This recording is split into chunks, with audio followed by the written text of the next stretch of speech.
The rain remained away for majority of the day, but when it did come, it was as strong as this. As you can see behind me, the ground remains covered. You can't see the skyline, which was very much visible. And India needing those 4 more wickets to come out and chase what they would hope remains a very modest target.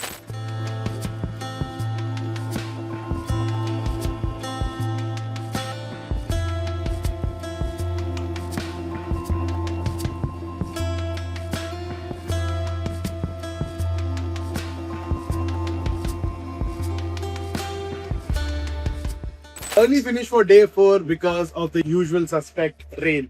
A lot of rain has been happening ever since the two teams went off and never came back to the field. The match remains excitingly poised with Sri Lanka ahead by just 16 runs and India needing those 4 more wickets to come out and chase what they would hope remains a very modest target. It has been a very exciting day of cricket. The rain remained away for majority of the day, but when it did come, it was as strong as this. As you can see behind me, the ground remains covered.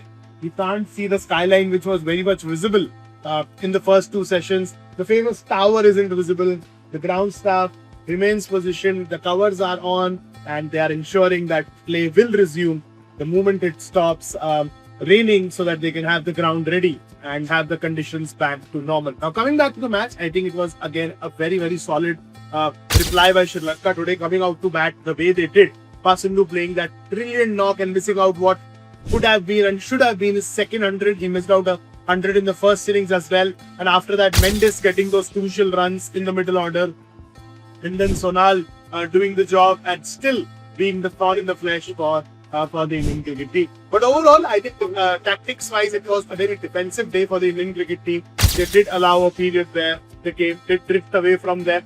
And Shubman Gill, coach Gautam Gambhir, they unanimously decided that it was that one phase where they want to apply the choke, and we got the rewards of that when those 3 wickets came courtesy Manav Sutar and Saransh. Manav Sutar taking those 2 wickets and Saransh and getting back to 1 wicket late in the day. There was that period where 36 dot balls were good, and I think India could have done better during the day with regards to the dot balls, because I think that was one area where they did lack some sort of control and consistency, because a lot of singles were on offer, boundary balls were gold. So they would want to tighten it up when they come in the morning on day 5 and would first hope that this sky remains clear. It is not right now. The clouds are very angry.